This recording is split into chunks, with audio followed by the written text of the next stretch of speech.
Good morning to all. Welcome to our Vetri IAS academy. இன்னைக்கு நம்ம academy சேனலில் எதை பற்றி பார்க்க போகிறோம்னா ரயில்வே வேலைவாய்ப்பை பற்றி பார்க்க போகிறோம். அதுக்கு முன்னாடி இப்போ தான் நம்ம சேனலை ஃபஸ்ட் டைம் பார்க்குறீங்கன்னா சேனலை சப்ஸ்கிரைப் பண்ணிக்கோங்க. 2569 ஜூனியர் இன்ஜினியரிங் பணியிடங்கள் என்ன செய்கிறாங்க, நிரப்ப போகிறாங்க. அதற்கான தகுதி என்ன, தேர்வு முறை என்ன அப்படின்னு சொல்லி நம்ம பார்த்துடலாம். நம்மளோட இந்திய ரயில்வே வேலைவாய்ப்பில் 2569 பணியிடங்களுக்கான தகுதிகளை பற்றியும் அதை எப்படி விண்ணப்பிக்கலாம் அப்படிங்கிறத பற்றியும் பார்க்கலாம். இந்திய ரயில்வேயில் இளநிலை பொறியாளர் பணியிடங்களை நிரப்புவதற்காக வேலைவாய்ப்பு என்ன செஞ்சுருக்காங்கன்னா அறிவிப்பு நம்மளுக்கு நோட்டிஃபிகேஷன்ஸ் வந்திருக்கு. தற்போதைய அறிவிப்பில் நாடு முழுவதுமே எத்தனை பணியிடங்கள் நிரப்பப்படுறதுக்குள்ள இருக்கு அப்படின்னு சொன்னால் 2569.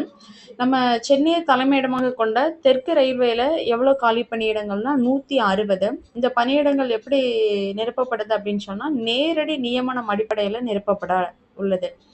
தகுதியும் விருப்பம் உள்ளவர்கள் எத்தனாம் தேதிக்குள்ள அப்ளை பண்ணிக்கிறோம்னா 30/11/2025 என்ன செஞ்சுக்கணும், நம்ம அப்ளை பண்ணிக்கணும். ஃபர்ஸ்ட் பாருங்க, ஜூனியர் இன்ஜினியரிங் அப்படின்னு சொல்லும் போது காலி பணியிடங்கள் எண்ணிக்கை 2569. எந்தெந்த பகுதிகளில், ஏதாவது எந்தெந்த பதவிகளுக்கெல்லாம் வேக்கன்சிஸ் அலோகேட் பண்ணியிருக்காங்க அப்படின்னு சொல்லி பார்த்தோன்னா junior engineering, material superintendent, chemical, metallurgical assistant, இந்த போஸ்டிங்கெல்லாம் என்ன பண்ணியிருக்காங்க, வேக்கன்சிஸ் கொடுத்துருக்காங்க.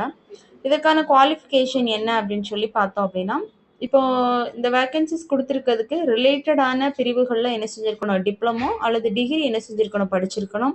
அப்படி இல்லை அப்படின்னு சொன்னால் இன்ஜினியரிங் படித்தவங்களும் என்ன செஞ்சுக்கலாம், இதில் விண்ணப்பிக்கலாம்.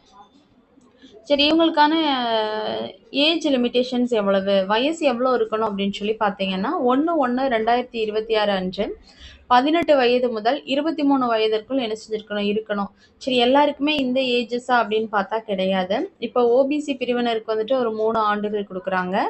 அதே மாதிரி எஸ்சி மற்றும் எஸ்டி பிரிவினருக்கு ஒரு 5 ஆண்டுகள்லாம், மாற்றுத்திறனாளிகளுக்கு ஒரு 10 ஆண்டுகள் வரைக்கும் என்ன செஞ்சாங்க, வயது வரம்பில் தளர்வு கொடுக்குறாங்க. சரி, இதுக்கான சேலரி எவ்வளோன்னு சொன்னால் 35,400. சரி, எப்படி தேர்வு செய்யப்படுறாங்க அப்படின்னு சொல்லலாம். இந்த பணியிடங்களுக்கு 2 நிலைகளில் தேர்வு நடத்துகிறாங்க. முதல் நிலை கணினி வழி தேர்வு. அதில் பாஸ் பண்ணிட்டாங்க அப்படின்னு சொன்னால் 2ஆம் நிலை தேர்வுக்கு அனுப்புவாங்க. 2ஆம் நிலை தேர்வு மூலம் என்ன செய்வாங்க, தகுதியானவர்கள் தேர்வு செய்யப்படுவாங்கன்னு சொல்லியிருக்காங்க.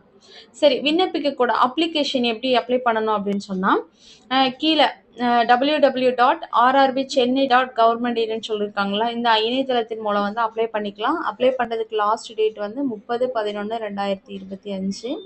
விண்ணப்ப கட்டணம் எவ்வளவுன்னு சொன்னால் 500 ரூபாய். இதே எஸ்சி எஸ்டியாக இருந்தாங்க, பெண்களுக்கு